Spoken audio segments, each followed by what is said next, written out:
Je vais faire une très très brève présentation d'Ida Grinspan. Nous avons la chance de recevoir, parce que nous n'avons pas tout à fait 2 heures. Et Ida Grinspan aimerait aussi parler de la libération. Donc voilà, donc je vais essayer d'aller à l'essentiel. Donc vous êtes née, Ida, le 19 novembre 1929 à Paris, de parents juifs polonais. Vous avez eu la nationalité française grâce à vos parents à la naissance parce qu'ils ont fait une déclaration volontaire. Voilà. Vous avez un frère également qui est né en 1924 et votre père était artisan tailleur et vous habitiez le 19e arrondissement. Dès le printemps 40, vos parents vous ont placé en fait à la campagne pour protéger des bombardements. Vous avez été recueillis par des fermiers dans la région des Deux-Sèvres. Voilà, vous avez été très bien accueillis et vous raconterez. Votre mère, par contre, qui était restée à Paris, a été arrêtée lors de la Ratseliberg, le 16 juillet 42. Et votre père et votre frère, eux, étaient cachés. Voilà. Vous avez été arrêté. Votre père a été arrêté après, il avait été caché avec tout ça. Votre mère donc, a été arrêtée et vous avez été arrêté également la nuit du 30 janvier 1944 et vous avez été déporté à Auschwitz.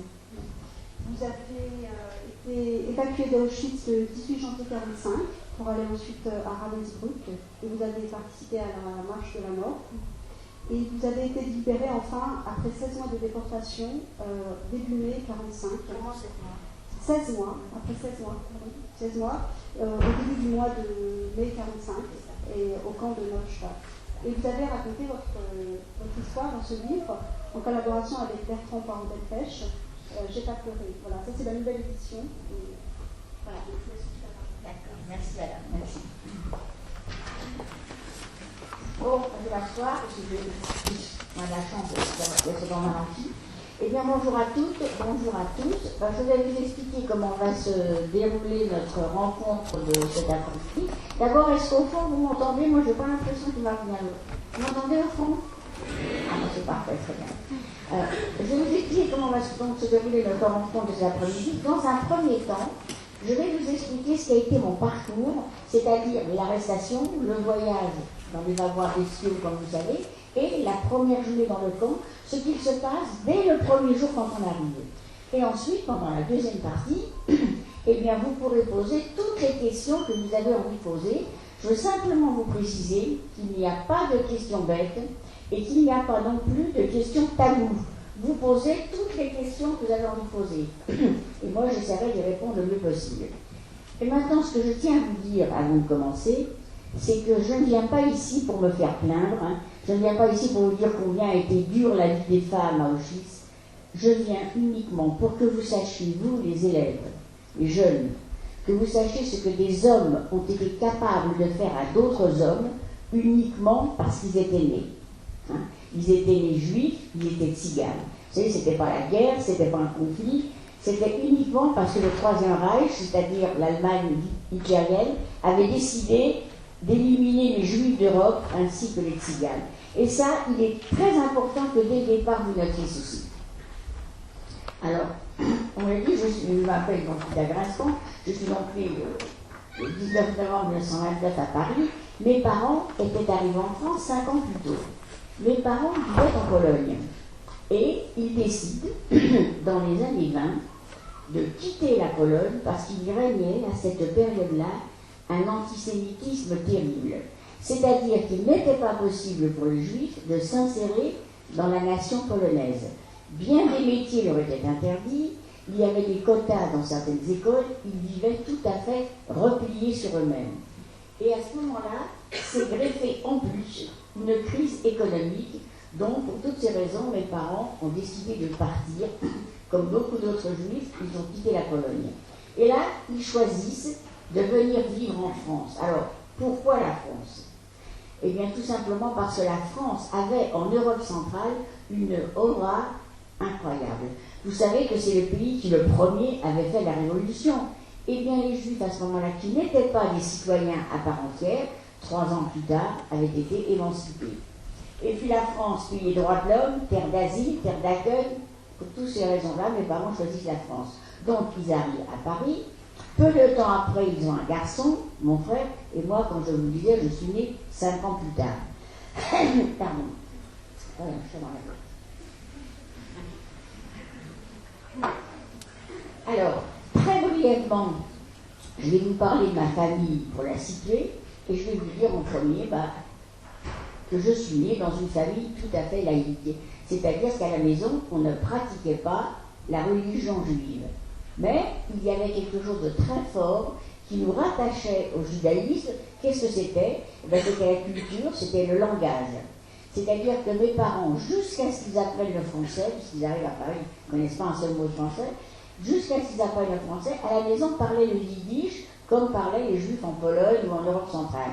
Alors vous les élèves, la majorité ne sait pas ce que c'est que très peu de entendu parler du yiddish. Qu'est-ce que c'est que le yiddish?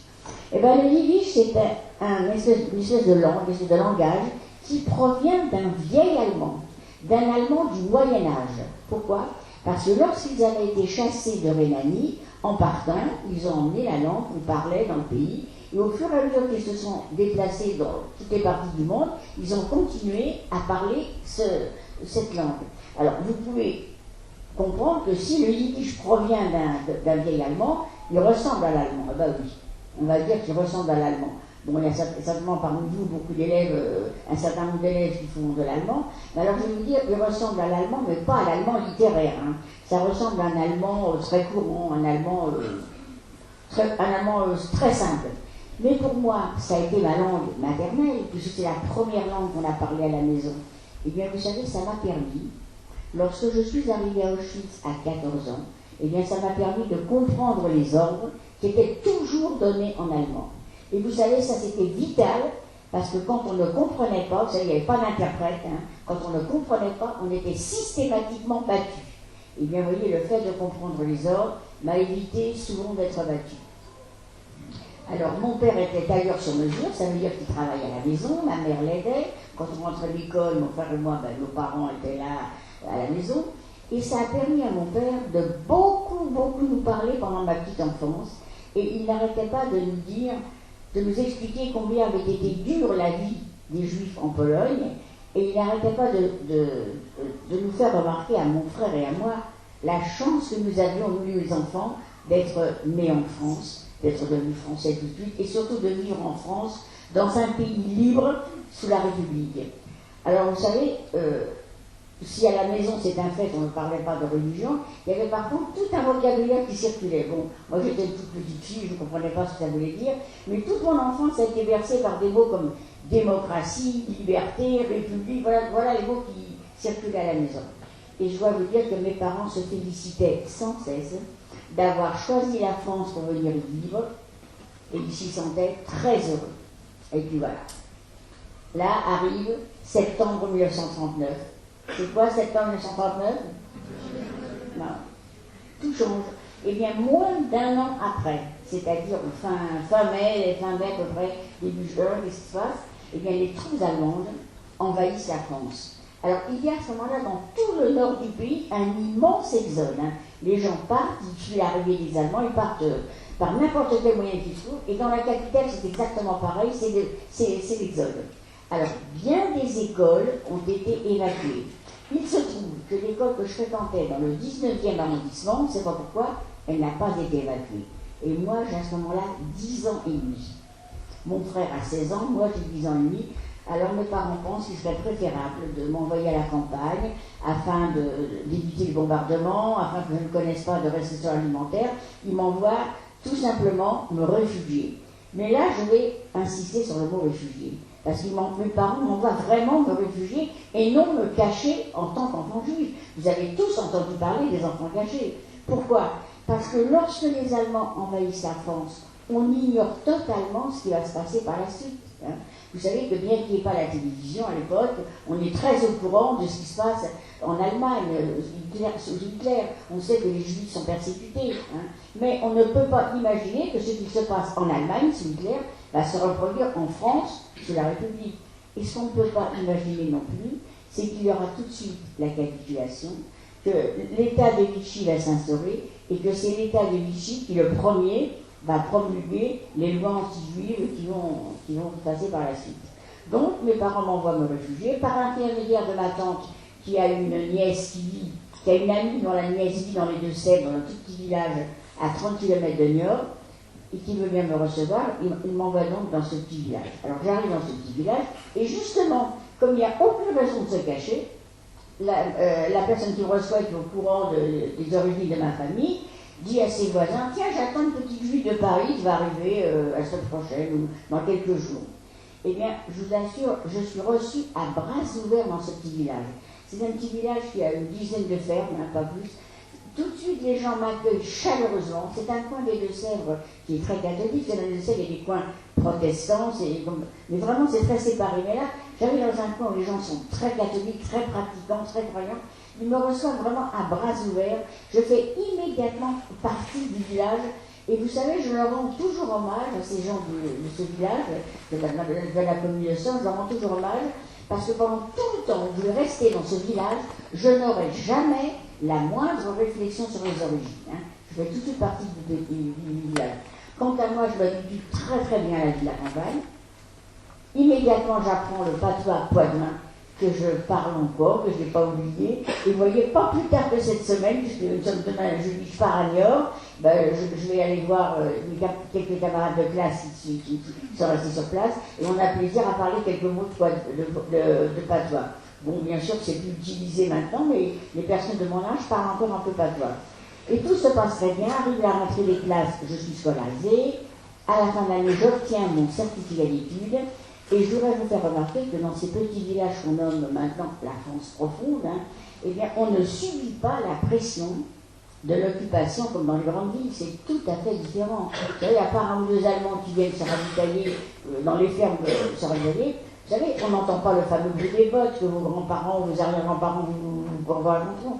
Il n'y a pas de défilé, il n'y a pas de couvre-feu. Vous savez, la vie se passe quand même assez tranquillement, malgré l'occupation. C'est pas la joie parce que la France est occupée, mais quand même, c'est une petite vie assez tranquille, assez paisible. Et cette vie tranquille va durer comme ça pendant 2 ans. Et là, maintenant, on arrive au courant juillet 1942. Et c'est là que je vais recevoir une lettre de mon père qui m'annonce que ma mère vient d'être arrêtée et déportée en Allemagne. Et mon père me dit dans sa petite lettre que lui et mon frère ont échappé à cette arrestation, mais qu'ils ne peuvent pas rester à ce domicile, on peut revenir les arrêter. Ils vont se chercher un endroit pour se cacher dans la banlieue. Il me communiquera sa nouvelle adresse dès qu'il l'aura. Et en bas de la lettre, mon père me dit qu'il pense que moi je suis plus en sécurité chez Alice. Alice, c'est ma nourrice, et il veut que moi je reste à la campagne. Alors écoutez, quand je reçois cette lettre de mon père, j'ai 12 ans et demi. Je suis au courant de rien, pour ne pas m'effrayer. Mes parents ne m'ont jamais écrit. Je suis au courant de rien. Je ne sais pas que l'année d'avant, dès 1941, des hommes juifs ont été arrêtés chez eux et envoyés dans les camps du Loiret. Mes parents ne veulent pas m'effrayer. Et la première arrestation et déportation que j'apprends, c'est celle de ma mère. Je vous dirais que c'est carrément le ciel qui me tombe sur la tête. Et le mot déporté, je ne sais même pas ce que ça veut dire. Hein. Alors que s'est-il passé en fait? Eh bien, ma mère a donc été arrêtée la nuit, non pas la nuit, elles ont été arrêtées lors de la grande rafle du 16 juillet qu'on a appelée la rafle du Veldiv. Peut-être que certains d'entre vous ont vu le film, qui est une fiction qui est pas mal réalisée. Et c'était la toute première fois que l'on arrêtait les femmes et les enfants. Comme je vous le disais, en 1941 déjà, on a commencé à arrêter des hommes, mais on n'avait jamais arrêté des femmes et des enfants. Alors, que s'est-il passé? Eh bien, la veille du 7 juillet, le 15, on a consigné dans la cour de la préfecture de Paris un grand nombre de policiers. On leur a donné des listes et on leur a dit, demain matin, vous arrêtez tous ceux qui sont sur la liste, les hommes, les femmes et les enfants aussi, sans distinction d'âge. Eh bien, sachez qu'il y a des policiers qui se sont échappés et qui sont allés prévenir des familles qu'ils connaissaient. Combien l'ont fait? On ne saura jamais. Mais l'important, c'est qu'il y en ait qui l'ont fait. Et alors, c'est comme ça que du côté de la famille, qui deviendra par la suite la famille de mon mari, eux ont été prévenus par un inspecteur le 15 au soir, qui leur a dit, surtout ne restez pas chez vous, prévenez le plus de gens que vous pouvez. Demain matin, on a tout le monde, même les femmes et même les enfants aussi. Eh bien, vous savez, le téléphone n'était pas vulgarisé comme maintenant. Hein. Si on avait le téléphone, on arrêtait encore moins de gens. Mais je dois vous dire que le bouche à oreille a très très bien fonctionné. Parce que c'était une nouvelle absolument énorme. Hein. Alors, du côté de mes parents, ça s'est passé différemment. Eux ne connaissaient pas de policiers pour les prévenir, mais ils ont eu connaissance de ces bruits qui couraient, que demain on arrêtait tout le monde. Mais malheureusement, ma mère n'y a pas cru. Et elle a dit à mon père, comment on va arrêter les femmes et les enfants, pourquoi faire? Elle savait que l'année d'avant, on avait arrêté des hommes, mais des hommes, c'est toujours pour aller travailler. Qu'est-ce qu'on va faire avec les femmes et les enfants? C'était tellement incroyable, ma mère n'y a pas cru. Mais elle a eu peur pour mon frère, qui était déjà un grand jeune homme, et pour mon père. Elle les a obligés à aller se cacher chez des voisins. Et malheureusement, ma mère est restée à la maison. Et c'est comme ça que le matin du 16 juillet, elle a été arrêtée par la police française. Alors, comme je vous disais que le bouche à oreille a très très bien fonctionné, ça veut dire que beaucoup de gens ont cru à ce bruit qui courait et ils ne sont pas restés chez eux. Donc, beaucoup de gens ont échappé à cette arrestation du 16 juillet. Mais, le lendemain, qu'est-ce qu'il fallait faire? Ces gens-là ne pouvaient pas rester chez eux, leur identité était connue, il fallait qu'ils trouvent un abri, c'était risqué de rester chez eux. Eh bien, écoutez, il y a eu dès le lendemain un immense élan de solidarité. Il y a eu d'une part, chez les Juifs, il y a eu les éclaireurs, hein, qui sont allés dans des familles, voir si on pouvait leur confier les enfants pour aller les cacher dans des familles dans le centre, à la campagne. Il y a eu des œuvres sociales comme l'OSE, et il y a eu également, parmi la population parisienne, des gens qui n'étaient pas concernés du tout, des gens qui n'étaient pas juifs, mais qui ont eu le courage et qui ont risqué, au risque d'arrêter eux-mêmes, d'abriter des familles, de les héberger. Alors, vous maintenant, les élèves en première là, comment appelle-t-on ces gens, ces Français qui ont caché? Hein? Voilà, juste parmi les nations. Eh bien, vous savez, on peut en être fier, parce que c'est vraiment, il y a de quoi être fier. On dénombre actuellement 4000 juifs, en considérant bien sûr que chaque personne a caché plusieurs personnes. Et c'est grâce à eux que si maintenant on compare la France aux autres pays occupés d'Europe, tels que la Hollande ou la Belgique, eh bien on voit chiffre en main que c'est en France que les Juifs ont pu le plus se cacher. Alors c'est quand même très très réconfortant parce que vous savez, la population était quand même très partagée, hein. C'était pas tout blanc ou tout noir, hein. Vous aviez bien sûr les résistants, hein. Grâce à eux, le débarquement a pu se faire. Sans la résistance française, les Alliés n'auraient pas pu débarquer. Bon, il y a eu les indifférents, il y a eu aussi les collaborateurs, il y a eu aussi les dénonciateurs, mais vous voyez, il y a eu aussi les juifs, qui sont vraiment... Et vous savez, il y a quelques années, vous en souvenez pas, vous étiez très jeune, je ne sais pas pourquoi, peut-être 4 ou 5 ans, peut-être que vous en souvenez, le président de la République, Jacques Chirac, a voulu les honorer et les faire entrer symboliquement au Panthéon en reconnaissance de la nation. C'est quand même, on peut vraiment en être fier, parce que c'était un risque, hein, c'était pas anodin de cacher des familles. Alors voilà, donc, je voulais vous dire, c'est qu'à partir du moment où je sais maintenant que ma mère est arrêtée, c'est plus la petite vie tranquille que je menais à la campagne. Hein. Là, c'est un tournant, c'est tout à fait différent. Là, d'abord, je vais guetter le facteur, je n'aurai jamais aucune nouvelle de ma mère. Vous savez qu'aucun déporté ne donne des nouvelles, et la vie va continuer, bon an, mal an, comme ça, pendant 1 an et demi. Et là, on arrive maintenant à la nuit du 30 au 31 janvier 1944. Vous savez, je suis très précise parce que j'ai l'acte, j'ai le procès verbal de mon arrestation, je sais exactement comment les choses se sont passées. Et bien écoutez, c'était un dimanche soir. À minuit 15, 3 gendarmes. 3 gendarmes arrivent, frappent chez ma nourrice, la réveillent et lui disent « On vient chercher la petite juive qui vit chez vous ». Ma nourrice, elle est complètement affolée, dépassée, mais enfin, elle dit aux gendarmes, enfin, c'est pas possible, vous n'allez quand même pas emmener cette gamine. Moi, j'ai à ce moment-là 14 ans et 2 mois. Eh bien, les gendarmes sont 3, et parmi les 3 gendarmes, il y a le brigadier qui est responsable des autres. Il lui répond sèchement, durement, il lui dit « Nous, on a des ordres, si on ne la trouve pas, on emmène votre mari. » Alors, elle vient dans ma chambre, on est dans une petite ferme de plein pied, moi, ma chambre au bout de la maison. Elle vient et elle me dit, les gendarmes sont là, j'ai entendu du bruit, mais je ne sais pas que c'est les gendarmes. Elle me dit, les gendarmes sont là, ils sont venus pour toi, ils sont venus te chercher, et ils ont dit que si on ne te trouvait pas, on emmenait Paul. Paul, c'était son mari. Eh bien, vous savez, la pensée, ça va extrêmement vite. Hein. Pendant qu'elle m'explique ça, j'ai immédiatement réalisé que dans ma chambre, sur le côté, il y a une porte-fenêtre qui donne sur le jardin, une porte-fenêtre que j'utilise tous les jours. Je peux, par cette porte-fenêtre, me sauver, sans être vu par les gendarmes qui sont sur le devant de la maison. Je peux frapper chez n'importe quel voisin qui sont très près. Je sais qu'ils m'ouvriront parce qu'ils m'estiment bien. Mais attention, quand elle m'annonce qu'on menace d'arrêter son mari si on ne trouve pas, pour moi, il est hors de question, il est impensable de laisser arrêter son mari à ma place. Donc, je baisse les bras, je me dis, bon, je peux rien faire, je reste. Et à ce moment-là, ma nourrice me dit, les gendarmes m'ont demandé que tu emmènes du linge de rechange pour quelques jours, et à moi ils m'ont demandé que je prépare des vivres aussi pour quelques jours. Bon, on est en plein hiver, moi je prends 2 pulls, je fais un petit baluchon, ma nourrice qui fait ses conserves elle-même n'a pas de mal à trouver des vivres qui peuvent se garder un peu, mais elle s'en tient pas là. C'est ma nourrice qui va réveiller les voisins. On a des voisins qui sont très proches, là habite son frère, et là habite aussi l'adjoint au maire de la commune. Alors c'est un monsieur d'un certain âge, qui a un certain charisme, qui s'exprime bien, qui est imposant. Il discute avec le brigadier, et puis il lui dit, mais enfin, il lui donne des suggestions, il lui dit, mais enfin, vous pouvez quand même dire que vous avez crevé un pneu en route, ça vous a retardé. Après il dit, mais vous pouvez dire aussi que quand vous êtes arrivé, la petite était partie. Et bien vous voyez, ce n'est pas pour rien que le capitaine de la gendarmerie de Melle, puisqu'on est à 8 km de la gendarmerie, ce n'est pas pour rien que le capitaine de la gendarmerie a délégué 3 hommes, Qu'est-ce qui s'est passé? On a toujours pensé que s'ils avaient été que 2, probablement qu'ils se seraient laissés convaincre.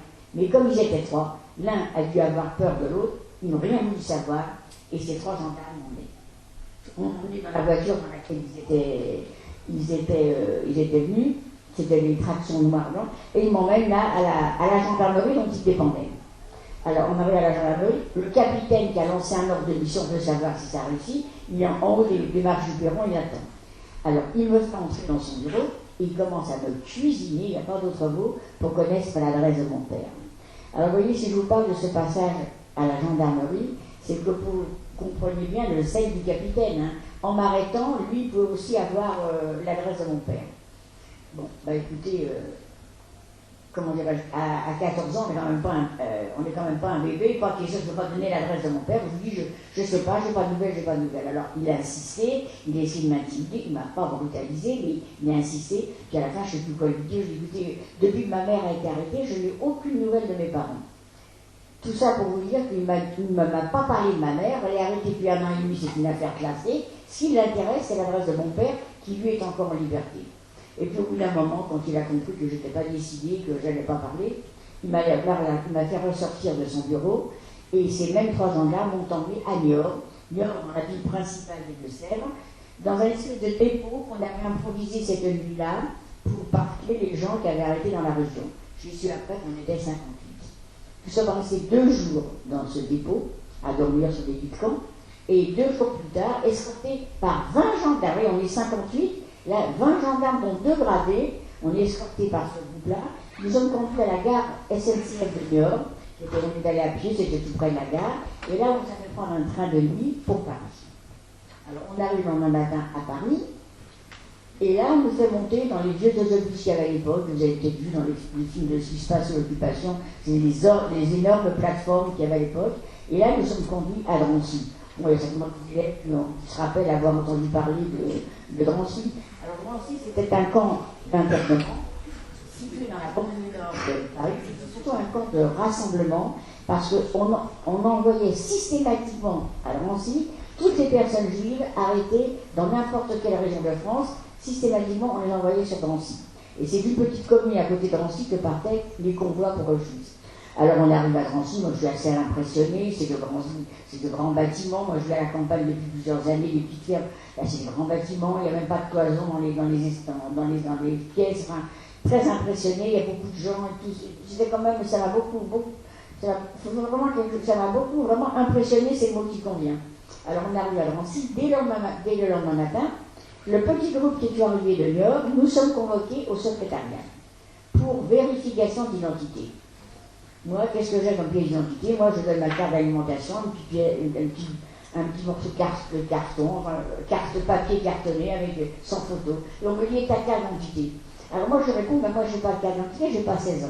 La carte d'identité était, pendant la guerre, était obligatoire à 16 ans. Moi, je n'en avais aucune en utilité, donc je n'avais pas de faire de carte d'identité. Et là, on commence à me titiller, comment t'as pas de carte d'identité? Pourquoi on commence à m'embêter? Eh bien, je vais vous dire tout simplement, c'est parce que je faisais plus que mon âge. Et pourquoi je faisais plus que mon âge à 14 ans? Parce que la dernière fois que j'avais vu ma mère, 1 an et demi avant, j'avais 12 ans et demi, je vous dis, je l'avais vu ma mère, j'étais allée à Paris 3 mois avant qu'elle soit arrêtée, ma mère est arrêtée en juillet, moi j'allais à Pâques, et mes parents avaient souhaité que ce soit moi qui me déplace, moi qui vienne à Paris, pour qu'on soit tous les 4 réunis pour Pâques. Et à ce moment-là, ma mère m'avait dit, t'es une grande fille maintenant, je trouve que tes petites frisettes, ça fait bébé. Je vais te peigner à la mode. Voilà pourquoi. Je ne saurais jamais pourquoi ma mère a fait ça. Elle m'a emmenée chez sa coiffeuse, qui m'a peigné comme étaient peignées les femmes pendant l'occupation, c'est-à-dire avec les cheveux en hauteur. Ceux qui veulent, après, s'ils ont le temps, ils peuvent venir voir, j'ai la photo. Vraiment, c'est spectaculaire. À 12 ans et demi, ma mère m'a fait une grande houppette comme ça. Probablement qu'elle a voulu me responsabiliser, mais elle ne m'a pas dit pourquoi.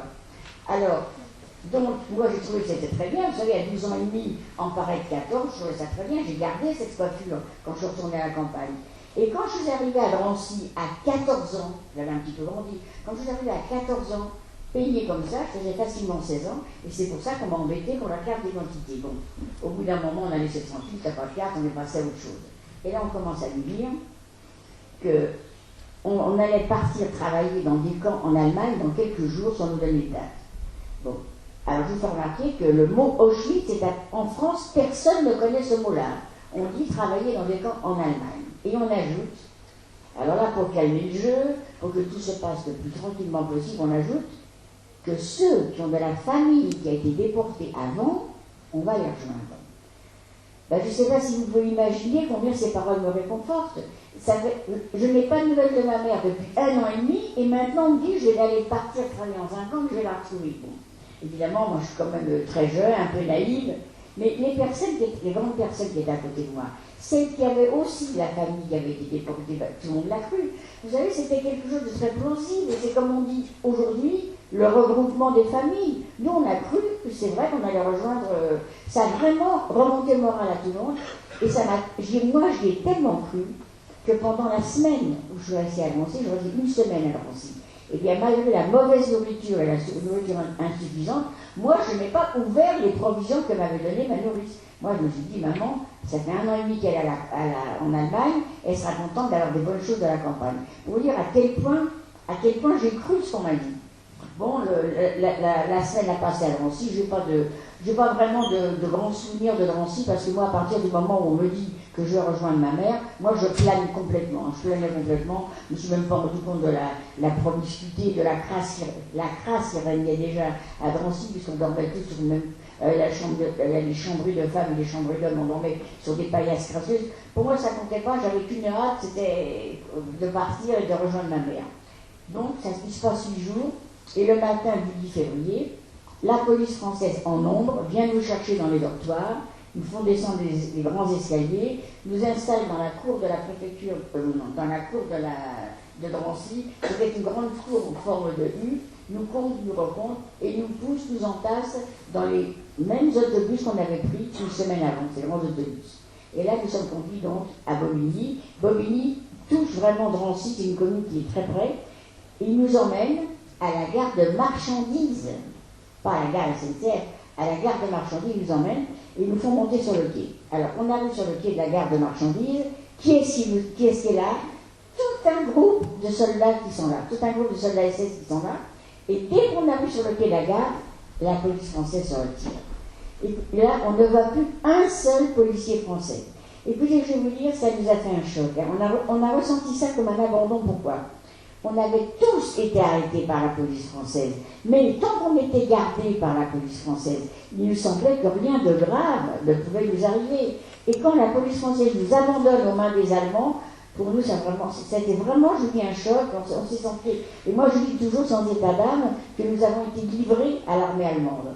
Alors donc, ils sont là, il y a tout un groupe d'Allemands qui est là. Alors, le long du quai stationne un immense train de wagons à bestiaux. Je vous dirai tout à l'heure pourquoi le train était si long.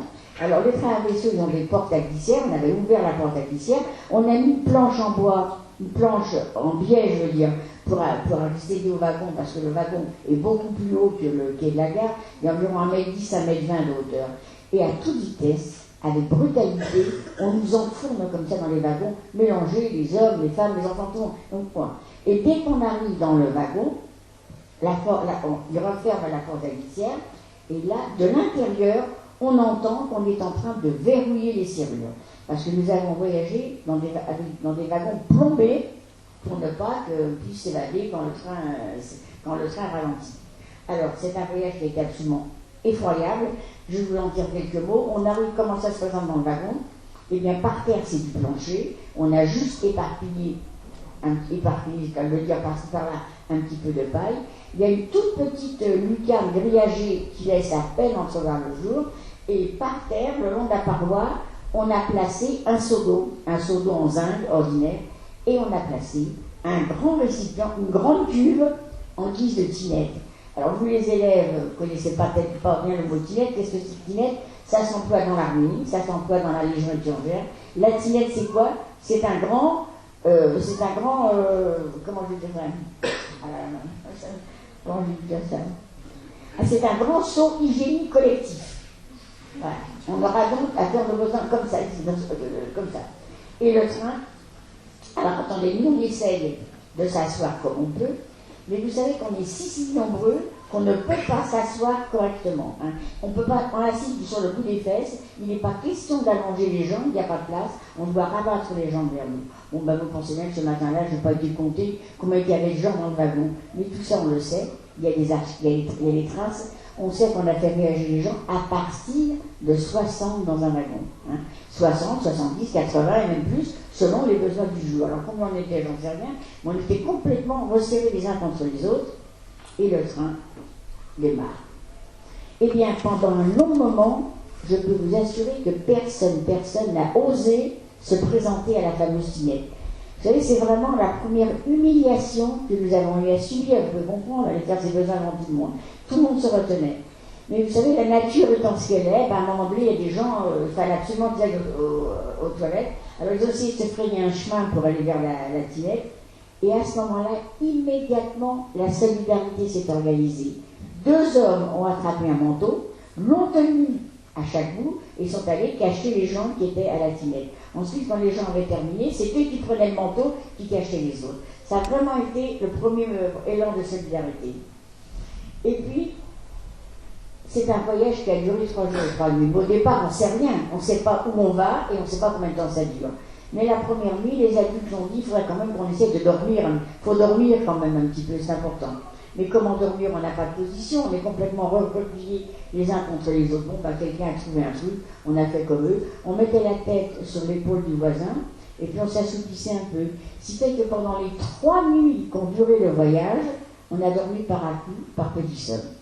Et ce qui s'est passé par la suite, alors je ne sais pas, c'est trop précis. Est-ce que c'est un jour et demi, est-ce que c'est 2 jours, je ne peux pas me rappeler. Qu'est-ce qui s'est passé? Eh bien, l'eau a manqué. L'eau a manqué parce qu'un seau d'eau 35-40 litres pour tellement de monde, l'eau a manqué, on crevait littéralement de soif. Mais par contre, la fameuse tinette, elle a débordé. Elle a débordé parce qu'elle était pleine à ras-bord, et puis il y avait le mouvement du train, l'instabilité, ce qui fait qu'une partie de son contenu s'est carrément renversée par terre sur le plancher dans la paille. Ce qui fait que nous avons dû poursuivre le voyage dans une puanteur absolument insoutenable. Je peux vous dire que c'est vraiment le pire souvenir que j'ai du voyage. Et si par la suite vous entendez encore des témoins qui ont fait ce voyage vous en parler, ils vous diront exactement la même chose parce que les conditions ont été pour tout le monde pareilles. Et encore, moi j'ai voyagé en hiver, en février. Je peux imaginer ce qu'a été le voyage pendant les grandes déportations à l'époque où ma mère est partie, juillet-août. Là, on dénombrait plusieurs morts dans les wagons. Dans mon wagon, personne n'est décédé, mais à cette époque-là, les gens étaient asphyxiés. Voyager en été dans des conditions comme ça, c'était terrible. Alors, l'air était tellement irrespirable qu'immédiatement, des grandes personnes ont essayé d'ouvrir la lucarne pour qu'il rentre un peu d'air, qu'on puisse respirer. Eh bien écoutez, la lucarne, elle était immuable. Hein. Ils n'ont pu ni l'ouvrir ni la casser, impossible d'avoir de l'air. Et à ce moment-là, moi j'entendais les grandes personnes qui disaient les unes après les autres, oh là là, vivement qu'on arrive, ça ne pourra pas être pire. Les gens pensaient qu'on touchait le fond, que rien ne serait aussi pire, vivement qu'on arrive, qu'on puisse un peu respirer. Ce qui fait que lorsque le train a stoppé brutalement, le matin du 4e jour, vous voyez, nous sommes partis un jeudi matin, et là, on arrive, on est dimanche matin. Eh bien, quand le train a stoppé brutalement, surtout lorsque l'on a entendu déverrouiller les serrures, là, on a compris que c'est l'arrivée. Hein. Et bien, à ce moment-là, tout le monde a poussé un soupir de soulagement, et j'entendais les gens qui disaient les uns après les autres, ah, enfin on arrive, enfin on arrive. Vous savez, on ne savait pas du tout où on arrive, on ne savait pas du tout comment ça serait, mais pour nous, c'était déjà, on allait devoir respirer un peu d'air, on allait devoir se déverrouiller les jambes. Effectivement, c'était l'arrivée. Dès que les serrures ont été déverrouillées, ils ont ouvert les portes à Serrandron, et là, nous avons été accueillis, mais attention, hein, n'oubliez pas les guillemets, hein, nous avons été accueillis par des cris, des hurlements et des aboiements. Alors, qu'est-ce que c'était? Eh bien, en contrebas, c'était toute une rangée de soldats qui étaient là, soldats allemands. Ils tenaient chacun leur chien en laisse, et ils ont commencé à hurler, mais alors vraiment hurler, Schnell, schnell, raus, raus, los, los. Bon, ceux qui font de l'allemand, qu'est-ce que c'est raus? Ouais. Alors voilà, dehors, alors voilà, dehors. Alors vous voyez, on aurait pu nous dire descendez, sortez, sautez. Non. Alors ça, c'est pour vous expliquer le langage avec le... Voilà, le premier mot qu'on entend après 3 jours de voyage, c'est dehors, dehors, dehors. Bon, les Allemands, les soldats, eux, ils crient. Mais qu'est-ce qui se passe? Les chiens qui tiennent, ils aboient, hein, quand le maître part, le chien aboie. Écoutez, c'était une cacophonie, vous ne pouvez pas vous imaginer. Et on a su par la suite que toute cette mise en scène se répétait à chaque convoi qui arrivait. Il y avait cette mise en scène, et eux qui criaient, les chiens qui aboyaient. Ce qui s'est fait pour nous faire peur, je vous dire que c'était réussi.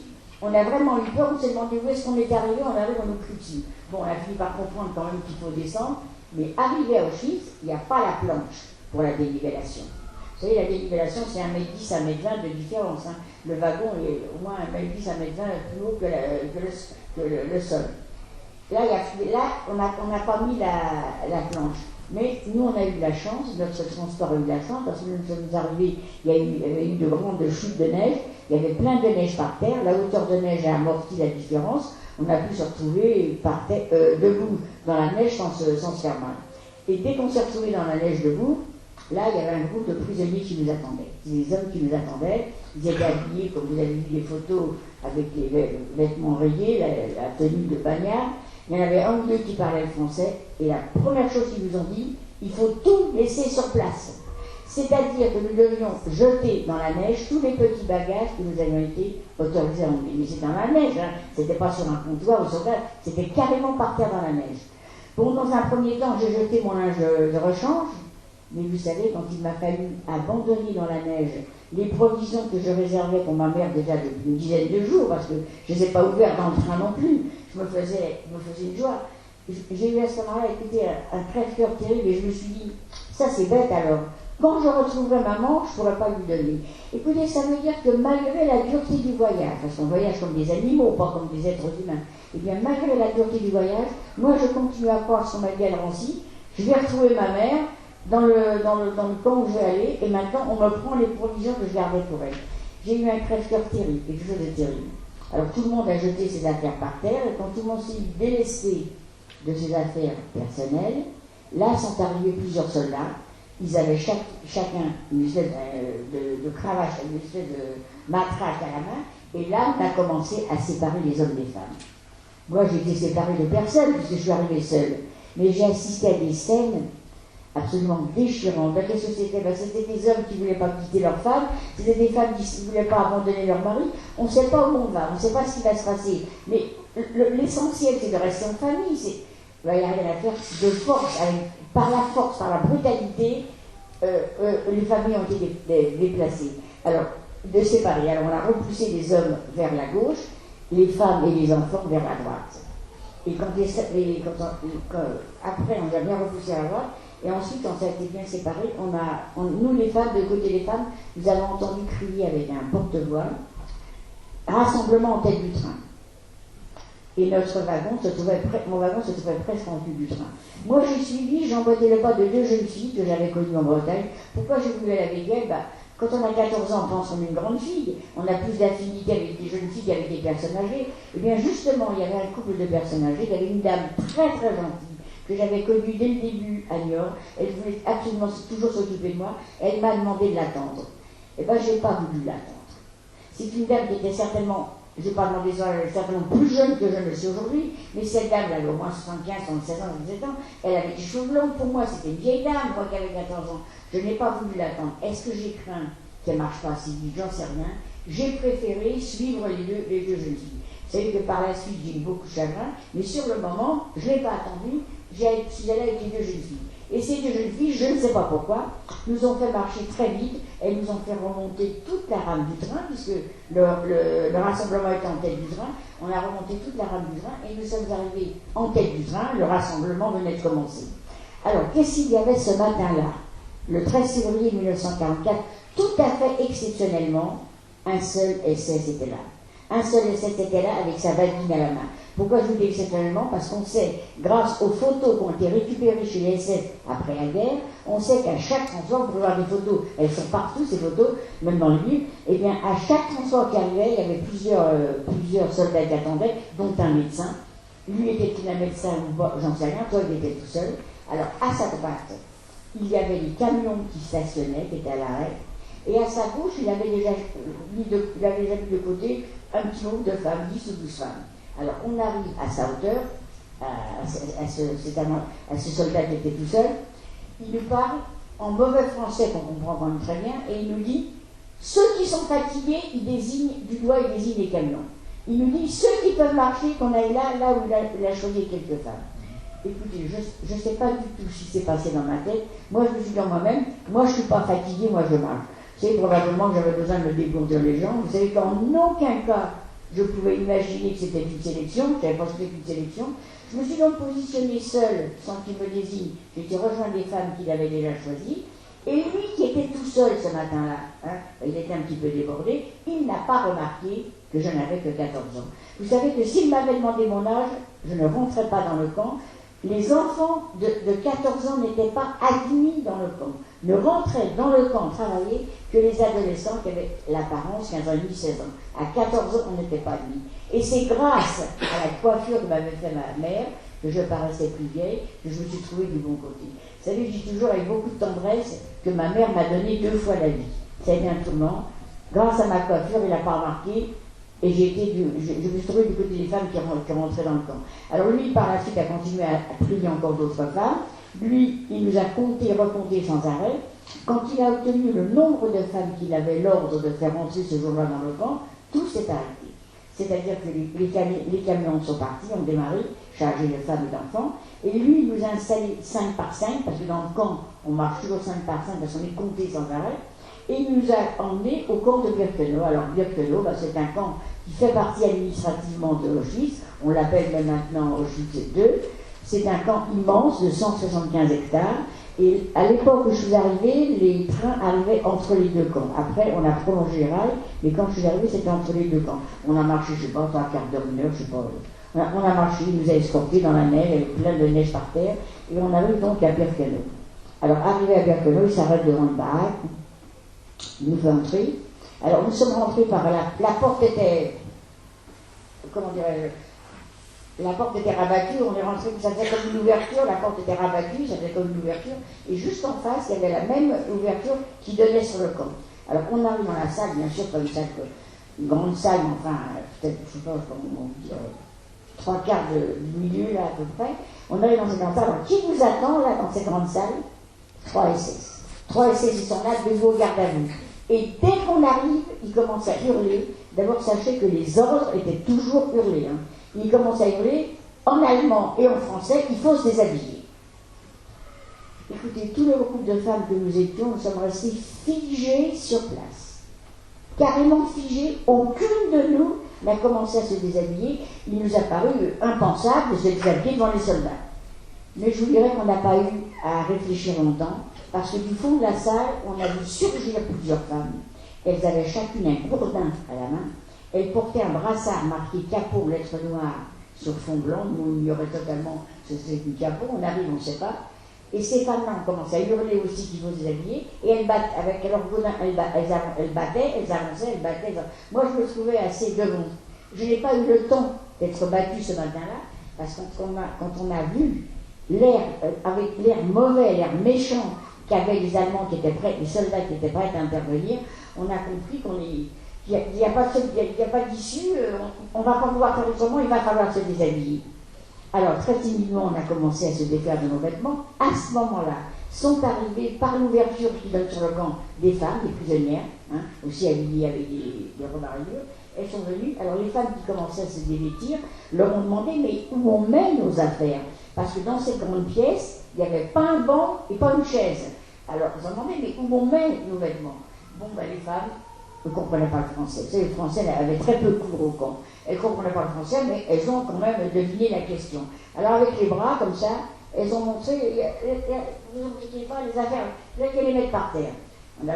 Donc, on s'est déshabillés, nos vêtements sont tombés par terre. Elles, ces femmes-là qui étaient venues pour chercher les vêtements, pour les trier, c'était leur travail, c'était pour ça. Elles ont commencé à ramasser nos vêtements en vrac. Quand on a vu la façon qu'elles emmenaient nos vêtements, on a immédiatement compris qu'on nous confisque nos affaires personnelles, que c'était impossible de retrouver nos affaires de la façon qu'on les emmenait. Et comme on était en plein hiver, on avait chacune un petit truc au corps, un petit au corps. Alors, arrivé au sous-vêtement, on s'arrête, on ne veut pas aller plus loin.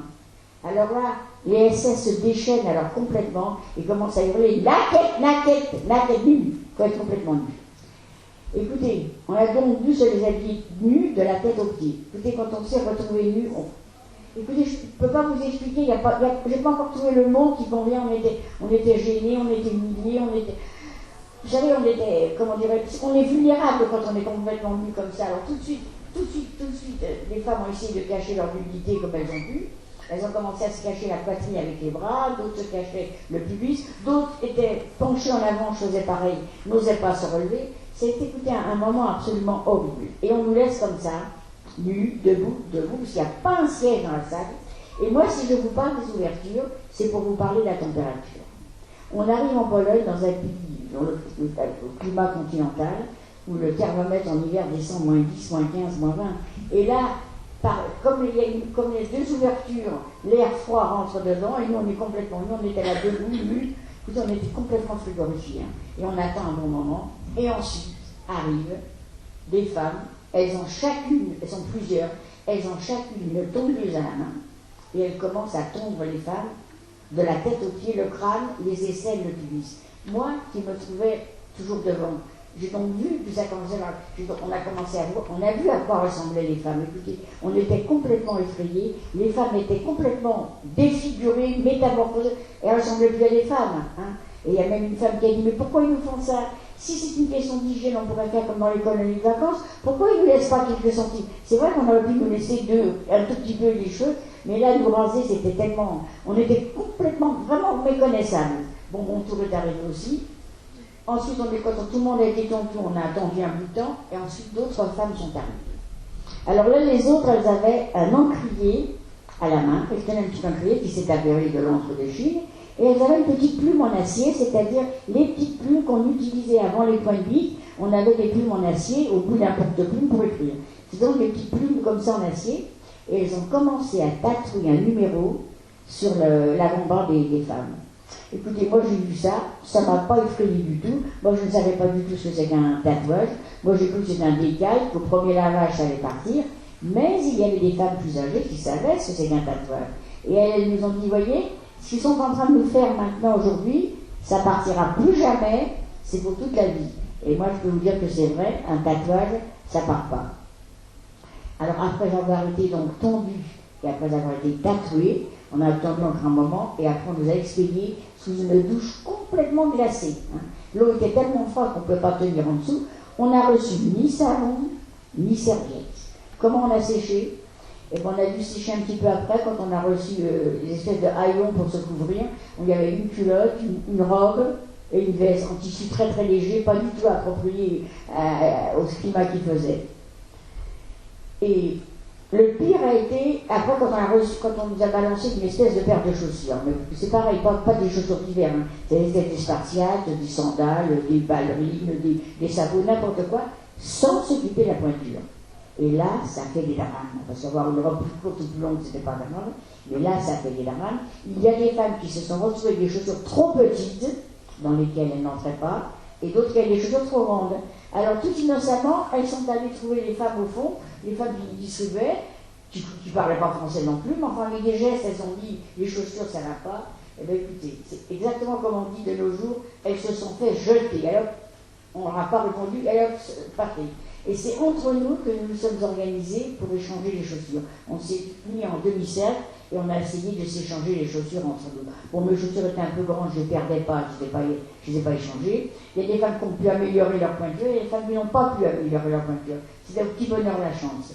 Et maintenant, en fin de la matinée, on voit arriver de l'extérieur des femmes. Elles arrivent, elles portent un grand tonneau, hein, et il y a une capot qui les accompagne, c'est la soupe qui arrive.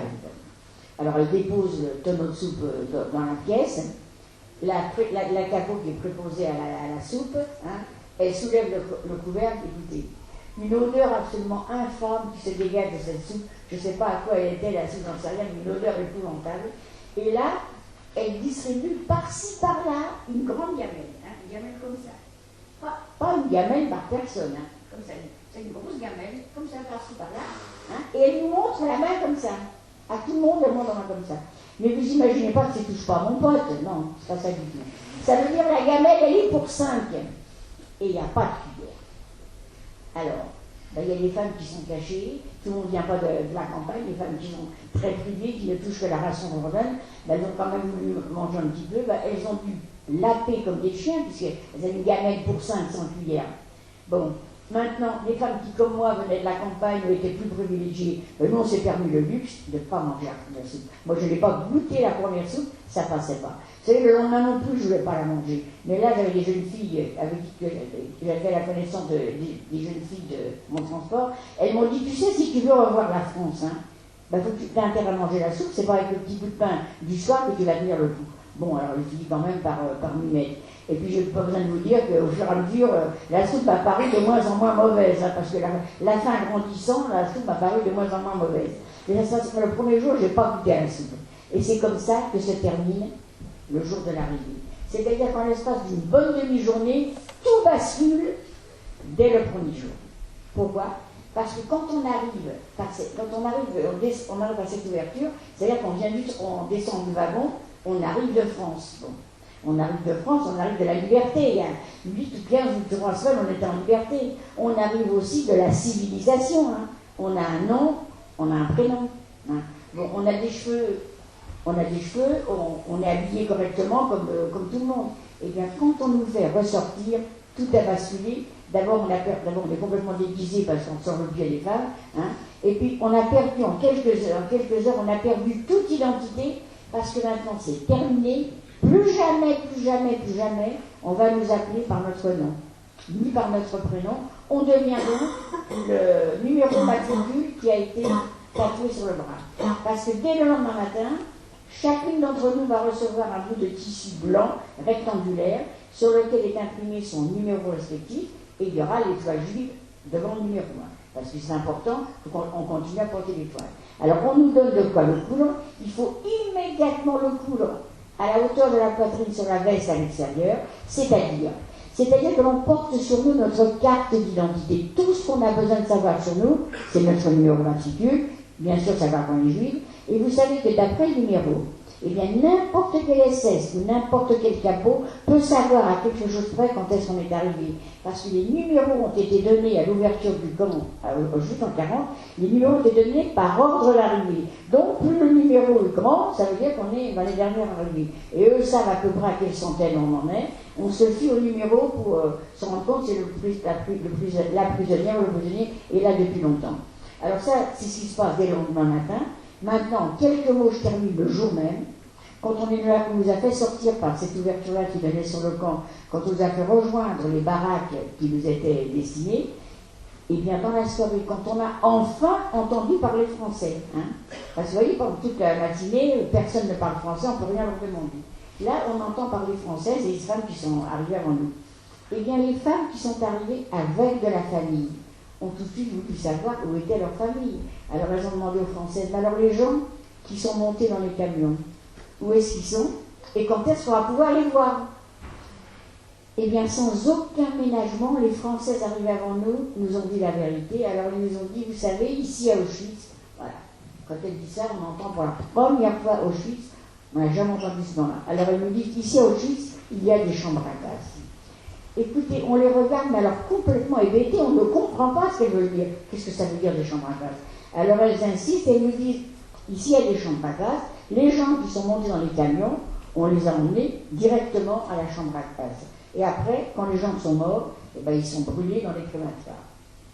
Écoutez, ça, on est resté complètement ahuris, elles ont compris qu'on ne les croyait pas. Alors elles nous ont dit, mais enfin, vous voyez bien quand même là-bas la cheminée qui fume. Alors voilà, dans nos baraques, dans les baraques de femmes, il y avait des petites fenêtres, on avait aperçu assez loin une cheminée assez haute qui fumait. Mais pour nous, qu'est-ce que c'était qu'une cheminée qui fume? Pour nous, c'était une fabrique, c'était une usine. Comment s'imaginer et comment croire que dans la cheminée qui fume, ce sont les corps des gens qui sont réveillés le matin? Et bien, je peux vous certifier qu'aucune de nous ne les a crues. Il nous a à tous fallu un certain temps pour le croire. Ça n'a pas été pour tout le monde pareil, ça dépendait, mais sur le moment, on ne les a pas crues. On a pensé qu'elles sont aigries, et du temps qu'elles sont là, qu'elles ont perdu la raison, mais on ne les a pas crues. Et maintenant, pour terminer, je vous donne l'historique de mon transport. Je vous ai dit au début qu'à Bobigny, il y avait un immense train qui stationnait. Eh bien, j'ai fait partie d'un très très grand train. J'ai fait partie d'un transport de 1500 personnes. Eh bien, ce matin-là, sur les 1500 personnes arrivant de France, 210 hommes ont été requis pour le travail, et 61 femmes dont j'ai fait partie vraiment par miracle. Je n'étais pas destinée à rentrer dans le camp. Ça veut dire que les 1229 personnes qui ont été dirigées dans les camions du côté des femmes et du côté des hommes ont été gazées le jour même. Et maintenant, à la libération, sur 1500 personnes, combien ont survécu?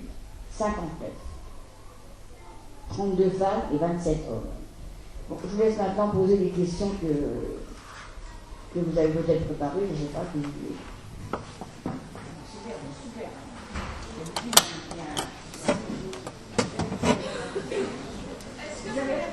Oui, attends. Il y a un micro pour la salle? Oui, je sais, je pourrais.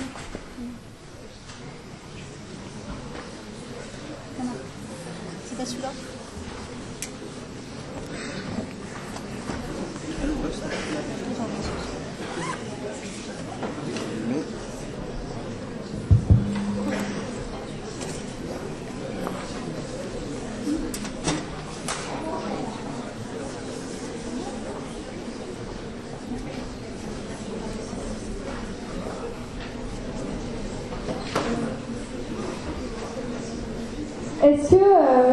Est-ce que vous avez retrouvé votre famille, votre mère et... Non, je pense